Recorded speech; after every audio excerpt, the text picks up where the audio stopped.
समय की बात है, किसी गांव में एक ब्राह्मण अपने परिवार के साथ रहता था। उनका परिवार में उनकी पत्नी और एक पुत्र था। वह बहुत गरीब थे, उनके पास कभी कभी खाने को भी नहीं होता था।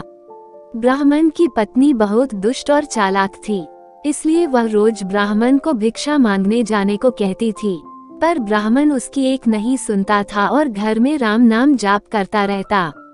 पत्नी के रोज रोज लज्जित करने पर ब्राह्मण एक दिन सुबह सुबह उठा और अपने पोती पत्रा उठाया और दूसरे गांव में चल दिया।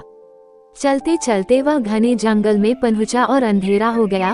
वह वहाँ एक बड़ा सा पीपल के पेड़ के नीचे बैठ गया और राम नाम जपने लगा। सुबह होने पर जब उठा तो पास के सरोवर पर स्नान करके वह आगे चला और दूसरे गांव में पहुंचा।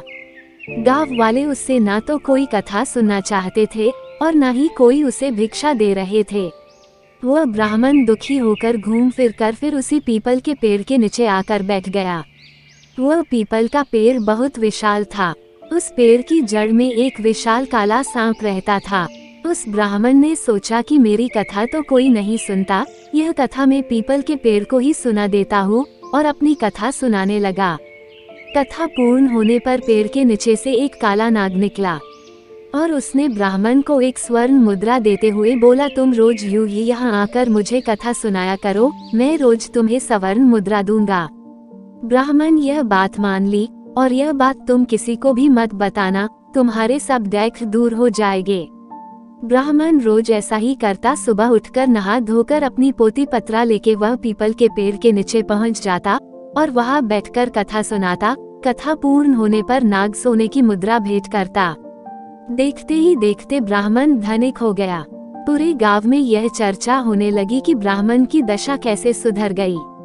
यह जरूर कोई गलत काम करता होगा। ब्राह्मण को लोगों की बातों से कोई फर्क नहीं पड़ता था। वह नित्य अपना यही कार्य करता रहता था। एक दिन गांव की कुछ औरतें ब्राह्मणी के पास गई और उससे पूछने लगी कि आपके पति इतने धनवान कैसे हो गए। वह रोज कहाँ जाते हैं और रोज उनकी कथा कौन सुनता है। औरतों की बात सुनकर ब्राह्मणी के मन में शंका आ गई। उसने एक दिन अपने पति से पूछा कि आपको ये धन कहाँ से मिलता है, मुझे भी बताइए। ब्राह्मण बोला, तुम्हें इससे क्या मतलब है। ऐसा कहकर ब्राह्मण ब्राह्मणी की बात टाल दी। कुछ दिनों तक उसे टालता रहा, पर एक दिन ब्राह्मणी ने ब्राह्मण को मजबूर कर दिया।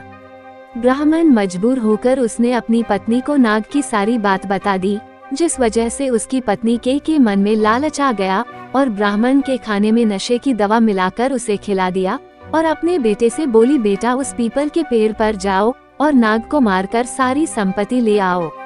ब्राह्मण का लड़का अपने पिता का पोथी पत्रा लेकर वहां गया और पीपल के पेड़ के आगे बैठकर कथा सुनाने लगा। कथा पूरी होने पर वह नाग बाहर आया और उसको स्वर्ण मुद्रा देने लगा।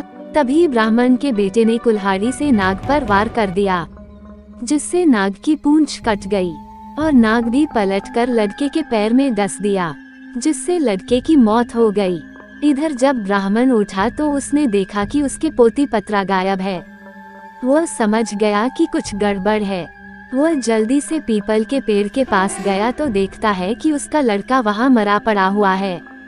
ब्राह्मण को देखकर नाग बाहर आया और कहा, ब्राह्मण, मैंने तुम्हें कहा था कि स्वर्ण मुद्रा की बात तुम किसी से नहीं कहोगे और तुमने बता दी। अब तुम यहाँ से चले जाओ, तुम्हें तुम्हारे पुत्र का दुख है और मुझे मेरी पूंछ के कटने का दुख है। मैं तुम्हें श्राप देता हूँ कि तुम्हारी जो संपत्ति मेरे द्वारा बनी थी वह सब नष्ट हो जाएंगी। ब्राह्मण नाग देवता से मुख से यह सुनकर सर पिटता रह गया और रोता बिलखता अपने पुत्र का शव लेकर वहाँ से चला गया। घर जाकर अपनी पत्नी को बोला, देखो तुम्हारे लालच की वजह से हमने अपना इकलौता पुत्र गवा दिया और हमारी सारी संपत्ति नष्ट हो गई। ब्राह्मणी भी रोती रही।